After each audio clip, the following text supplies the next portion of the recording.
Okay.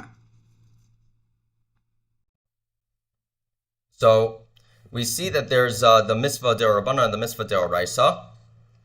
We see from the Rambam that he holds that it's mitzvah d'Rabbanan to read the Megillah, as it says in the right source in the orange section, that he says in Hilchos Megillah v'Chanukah, Kriyas HaMegillah bismana mitzvah aseh midivrei sofrim, that the reading of the Megillah is in the times of is mitzvah aseh, that we should be reading in its proper time, and it's a positive commandment to do. And this is d'Rabbanan. Ve'adavarim yaduim shehi takanas neviim. And this is we know this because it was instituted by the neviim. Okay, amazing. Okay, Baruch Hashem. The Tosfos Rid, on the other hand, says on the left side that Mikra Megillah is that the Mikra Megillah is Devar Torah, that is a Deoraisa, as it says on the left side of the orange section. Umikra Megillah Devar Torah Shahari Matsu La Remez Mina Torah, that the reading of the Megillah is a Deoraisa, and it should be considered, and that we find hints to it in the Torah. So we see that there is two sides of it. There's one that is the Rambam saying that it's a mitzvah d'Rabbanan, and on the other hand, the Tosfos Rid saying that it's a Deoraisa. I've been reading this sefer called Divrei Sofrim by Rav Schneider, where he says on page 34 that this is the first takanas d'Rabbanan that is instituted of reading the Megillah. So it seems to be that he's holding like the Rambam, but if you actually look through his sefer Divrei Sofrim, he might have a different context of what he believes Divrei Sofrim really means, whether it's actually a Deoraisa or a D'Rabbanan. So we discussed now, we got a little bit of an intro of whether or not we are dealing with something that was decreed within Torah context or within the rabbinic context. And now to get our minds also to remind ourselves of everything going on in Israel, I wanted to talk about something that maybe our soldiers, our chayalim, are going to be dealing with always when it comes to Purim, but it's definitely going to be on our minds now with everything going on in Eretz Yisrael. The question comes up for many poskim in Israel that a soldier might come and message them saying that my mefaked, my officer, told me that I can go either to go on guard at night, or I could go during the day. But at the end of the day, what that means is that either the night reading of the Megillah, this soldier's not going to be able to listen to, or the day reading they're not going to be able to listen to. So the question is whether they should choose to read the Megillah at night in Bet Sibor in a minyan, or should they make sure to do it in the day? So before we really discuss whether or not our chayalim should be choosing to read the Megillah Bet Sibor during the night or day, we first should discuss the idea of reading the Megillah at night and in the day. Why is it that we have to be reading it anyways, both at night and in the day? So it comes up in Daf Aleph Amud Aleph of Masachet Megillah. A lot of the sources from the Gemara are going to be coming from that Masachet for a reasonable reason. So it says over there, V'amar Rabbi Yeshua ben Levi. Rabbi Yeshua ben Levi says, Chayev Adam likros es HaMegillah b'layla u'lishnosa bayom. That we're obligated to read the Megillah at night and then to repeat it in the day. Why do we have to do that? According to Rabbi Yeshua ben Levi, Shnei Amar, because of the pasuk, De'elokei akra yomam v'lo te'aneh v'layla v'lo dum yali. Because of the pasuk that comes from Tehillim in Parakaf Beis, that says that I call out to my God during the day and I receive no answer, and at night I don't stop. I don't cease from trying to reach out, and also the difficulties I'm going through don't seem to stop. So we see that maybe this is the concept of Zecher L'Nes, that we are going through a terrible difficulty, and we have to make sure that we remember the difficulties that we went through both in day and night. That's what Rashi says in the green section on the right side. Rashi says on the words Lishnosa B'yom Lishnosa B'yom, that we repeat it in the day, that the reason is Zecher L'Nes, that we want to remember the miracle that we went through. Shahayu zokin b'yamei sarasan yom v'layla, because we were crying out during this tragedy, during this very difficult time, both in the day and night. So maybe that's why we are reading the Megillah in the day and in the night, because we want to remember the difficulties that we went through during this period of time that happened not basically 24/7. This was basically absorbing our lives at that time. But there's another opinion of the reason why we read both in the day and in the night. It says in the third line of the yellow box section, the first yellow box section, it says in the last word there is itmar. It was stated, itmar nami amar Rabbi Kalbo amar Ula bira'a, that Rabbi Kalbo said in the name of Ula that chayav adam likros es Megillah b'layla u'lishnosa b'yom. That again, we're obligated to read the Megillah both at night and then repeat it in the day. Why? Shneamar halaman yizmeka kuvav v'lo yidom Hashem Elokai l'olam odeka. This is a very much more known pasuk that we have, that we sing and praise to Hashem, and that we're not silent, and that we give our thanks forever to HaKadosh Baruch Hu, to Hashem. So Rashi also comments on that pasuk, that based on Rabbi Chalbo, that it seems to be that the reason why we are reading the Megillah both at day and night is not necessarily because of Zecher L'Nes, not because of we're trying to remember what we've gone through, but more of a celebration. As he writes in the green box on the left side, B'yom v'lo yidom, that in the day we didn't stop celebrating, we didn't stop singing. But I'm sorry, v'lo yidom b'layla, and we didn't stop singing at night either. V'hayikra b'mizmar romecha Hashem kidi lisani, that we made sure that we were uplifted and singing, and we were very excited. So why is it that these two psukim are being used in context of Purim? So Rashi says when it comes to the first pasuk, as we go back to the previous box, that says halfway through the word ekra, b'mizmor lamnaseach ala yelas, that's the name of the piece of Tehillim. Perek Bey starts off with the words lamnaseach ala yelas, that this relates to Esther, hu shneamar al Esther, as it comes up in Masecha Yuma, kedamrina b'Masecha Yuma, in Daf Kaf Tes Amud Aleph, lama nimshala Esther ke'ayelas. What is the connection between an ayelas, a doe or a gazelle, and Esther? It seems to be that there's some type of similarity, so that's why we utilize this parak. It happens to be that the parak in general goes through our difficulties, our sorrows that we might have had, that David Melech might have had, and that seems to be something that is related, very in close connection to Esther and everything that was going on during the time of Purim. So that's the connection for Zecher L'Nes. What is the connection for more of a shira, to be mefarnes, to be publicizing the fact that Hashem took us out of this time? We see that the reason is Darshina Psikasa. It says halfway through. It's about 4 or 5 lines down. Darshina Psikasa b'Mordechai ve'Esther ve'Aman ve'Achashverosh ve'Kriyas Megillah sheva hush mefarsinan es hanes ve'Akol mekalsin la'Kadosh Baruch Hu. So we see that really that this pasuk and this parak as a whole, parak lamed of Tehillim, connects to Mordechai and Esther and Haman and Achashverosh. And if you go through that parak, you'll see that we talk about our enemies and how Kadosh Baruch Hu took down our enemies and the people who were strong during this time, really relating to the whole concept of Purim. And what we see is that maybe the reading of the Megillah is more of a mefarnes es hanes, that we're trying to publicize the miracle that we experienced during the times of Purim, which works really well with our first source that we had, where we see in the first source, it said Uma me'avdus l'keres amrinan shira, that just like during Pesach we went from slavery to freedom and we sang a song. Memisa l'chaim, and so too during the times of Purim, where we're going from a time of that's life-threatening, and we then were able to survive, and not just survive but to thrive. All the more so we should be singing. So that really relates to the idea of mefarnes hanes, and also to be singing and delighted about everything, and not necessarily looking at the reading of the Megillah as a time to what's it called? As a time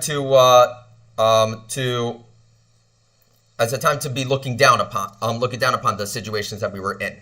So again, just to sum up what we were saying just now, there's two possible ideas of why we read both at night and in the day. One idea is Zecher l'nes, remembering the nes that we went through, remembering the miracle that we went through, and we see that based on the pasuk that's something that was going on day and night. So too we should be remembering what happened day and night. The other idea is that we were celebrating in the streets and so on day and night, that we didn't stop from going into the day, going into the night, celebrating the amazing miracle that we went through during this time. So, based off of this, which day should possibly our soldiers go about choosing which one should they prefer to read? Should it be the night or should it be the day? So we actually see in the Rabbeinu Tam, which is quoted by the Rosh, that really the more important or significant section of Purim would be the day, even though it would seem like in the Gemara that really it would be secondary, because it says Likros es Megillah belayla. So we read the Megillah in the night. Ulishnosa, that word ulishnosa, to repeat, makes it seem like the day part is a little bit secondary. But according to the Rabbeinu Tam, we see that might not be the case. He writes, Haya Omer Rabbeinu Tam Zechrono Levracha. Afal pi shibirek zman belayla. If you were to make a bracha and do the reading of the Megillah in its proper time, chozer mevarek zman af beyom. You should be doing it again in the day. Why? Not because it's just like it's almost like an afterthought to do it again.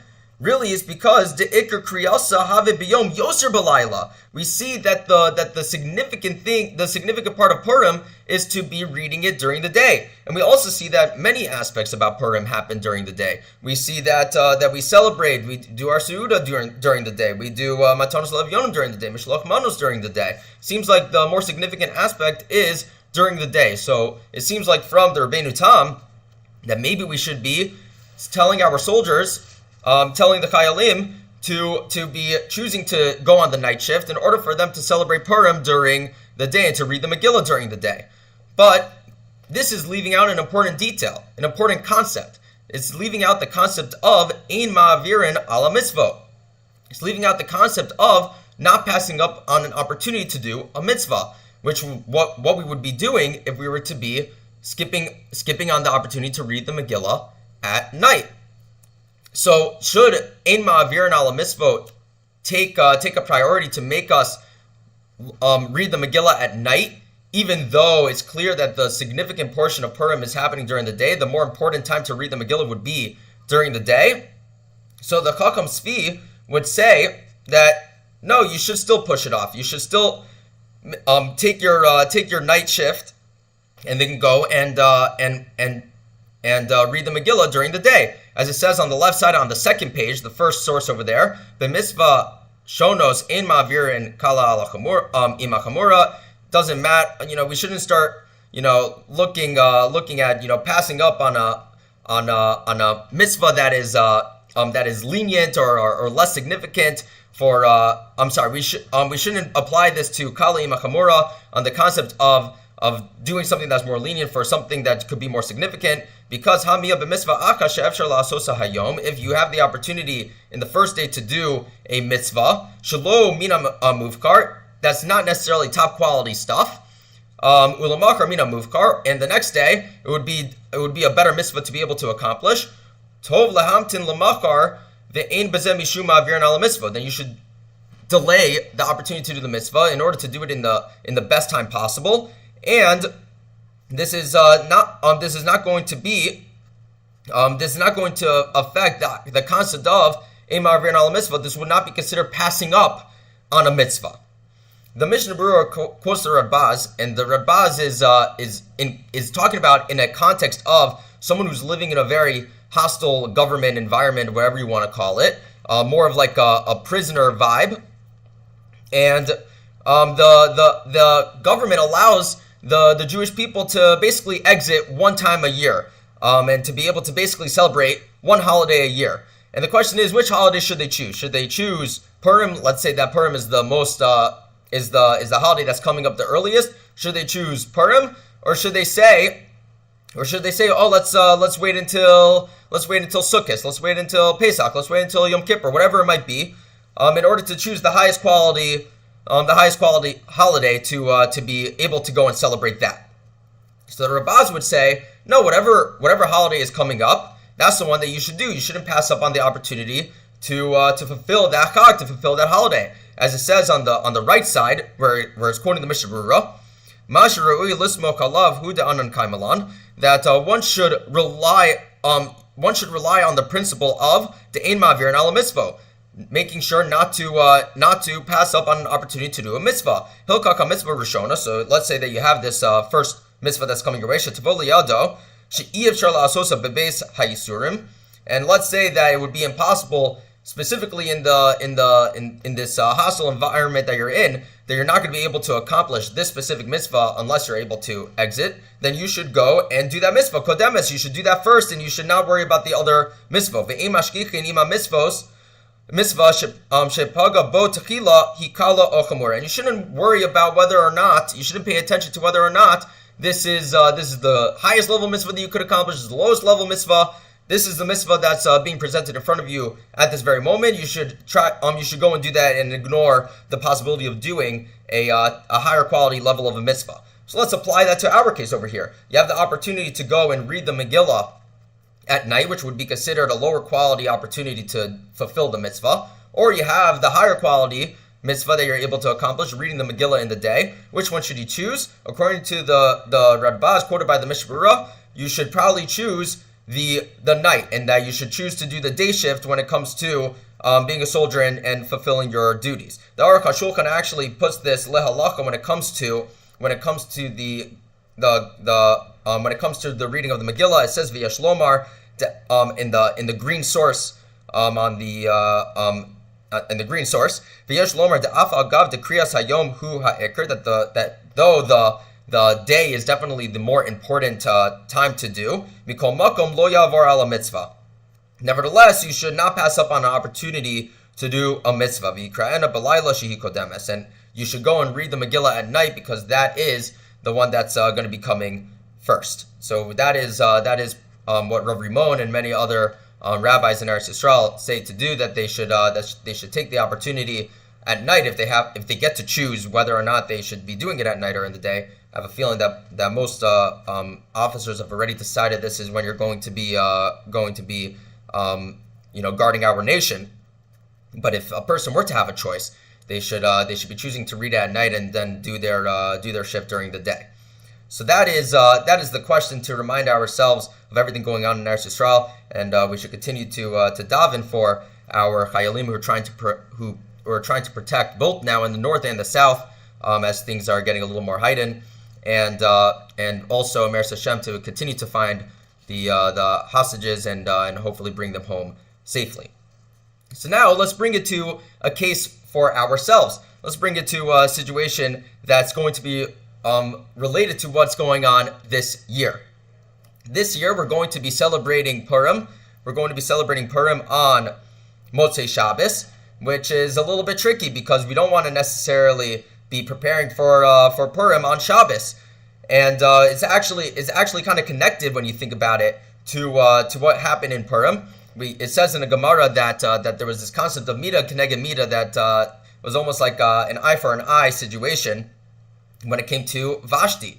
Vashti forced her Jewish maidservants to work on Shabbos, and then this led to Achashverosh later calling on Vashti.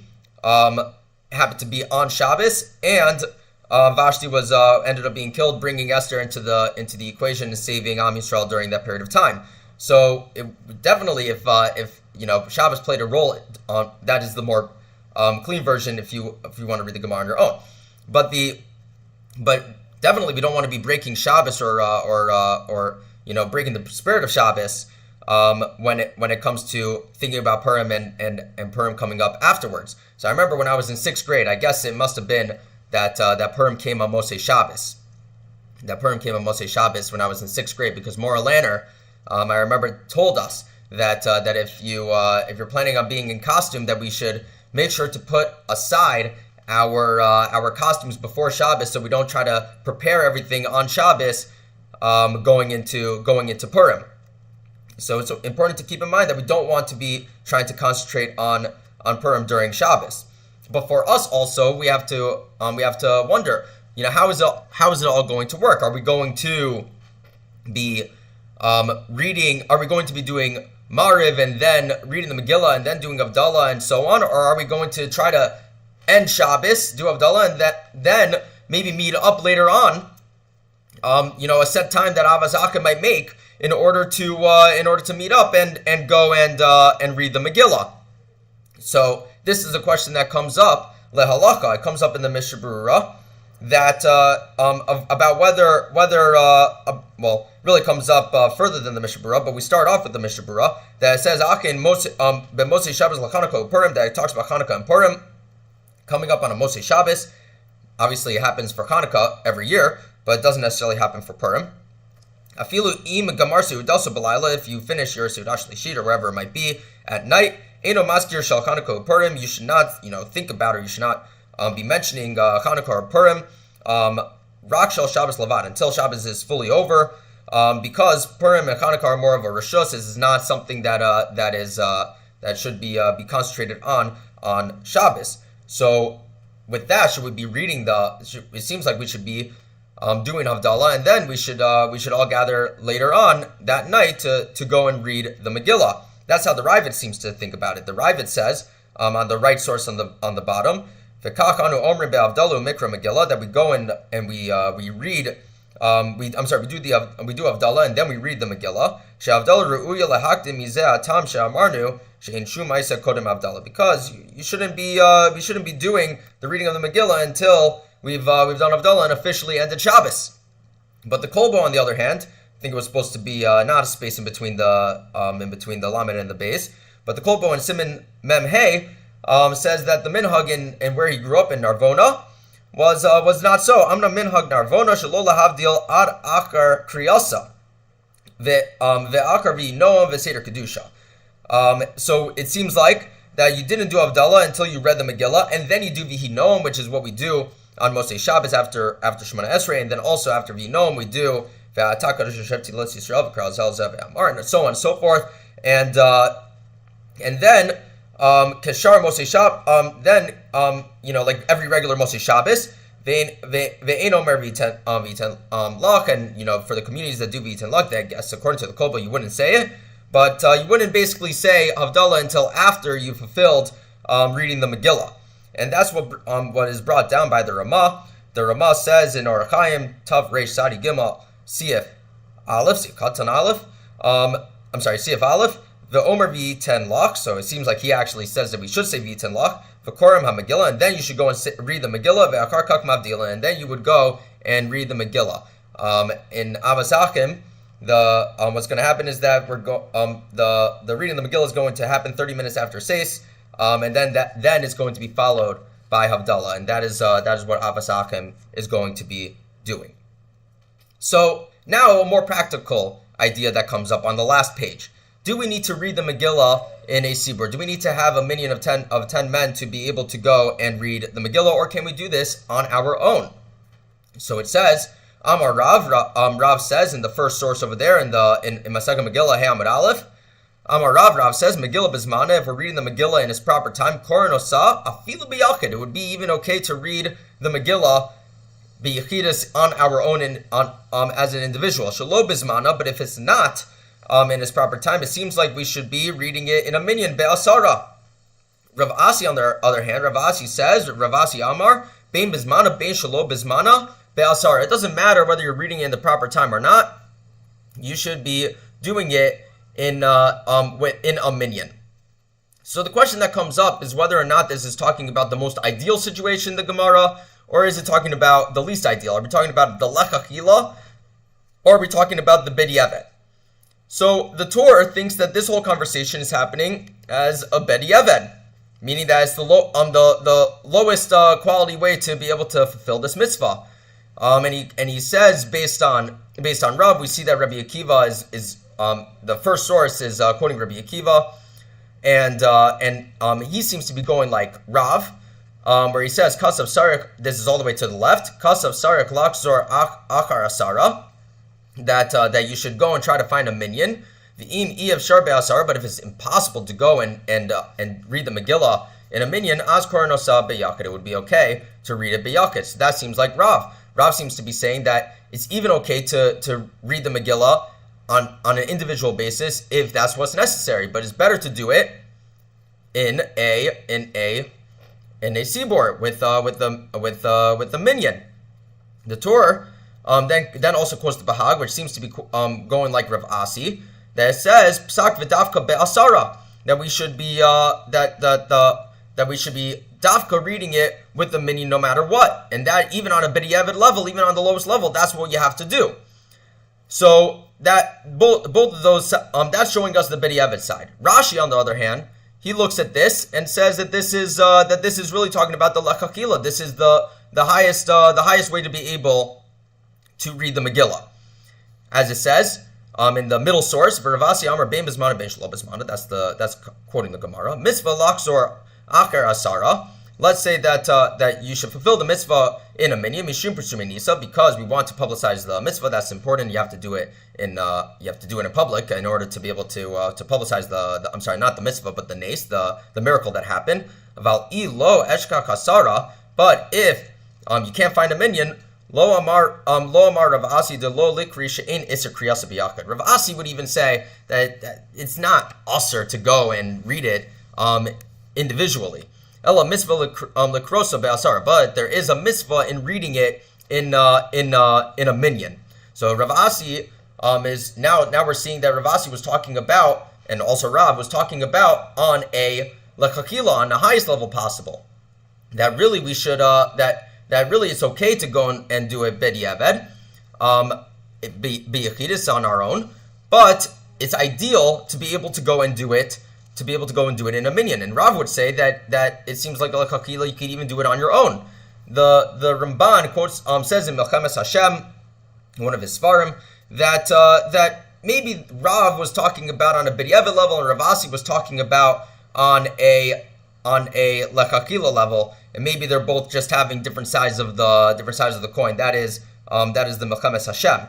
But at the end of the day, we see that le'alaka, according to the Shulchan Aruch and the Ramah, that the Megillah should be read in a minyan if it's possible, and if not, then it's okay to go and read it b'yachidus. So that's what the Shulchan Aruch says in the after Rashi in the middle source. It says the Shulchan Aruch Megillah b'yud daled b'tev vav, that we read the Megillah on either the 14th or 15th. This is talking about whether or not we're in a walled city from the time of Yeshua ben Nun, like Yerushalayim, or obviously in a place like Highland Park or wherever we might be. We are not in a walled city from the times of Yeshua ben Nun, and that's why we would be reading it on Yud Daled, being Motzei Shabbos. Sarik Laksar Akar Asaro, we should be reading it in a minyan. V'im Ev Shar, if it's impossible be'asara to find a minyan, Korim Osa B'yakid, it would be okay to read it in B'yachidus. The Ramah says that even if someone is reading it in a b'yachidus on their own, then they should even say it with a bracha. So that to sum up what we have gone through, we see that there's a contradiction about whether or not this is a mitzvah d'oraisa or mitzvah d'Rabbanan. The Rambam seems to say that it's a takanas d'Rabbanan, that is a d'Rabbanan. We also then discuss whether whether our soldiers who are fighting fearlessly for us, if they have to choose between reading the Megillah at night or in the day, which one should they choose? So based on the Radbaz and also the Aruch HaShulchan, we should be reading. They should be choosing to take their day shift and be reading the Megillah at night because of the concept of ein ma'avirin ala mitzvah. We shouldn't pass up on the opportunity to do a mitzvah. We also see that for us, we're going to be doing Ma'ariv, and then we're going to be reading the Megillah, and then we're going to be doing Havdalah, and last but not least, that it seems like the ideal situation to be in is obviously to be reading the Megillah in a minyan, and that's Meretz Hashem what many of us are going to be doing Motzei Shabbos. If not, you could still read it b'yachidus. Thank you so much for joining, and I hope that you join me also for next week when we do Matanos Lev Yonah.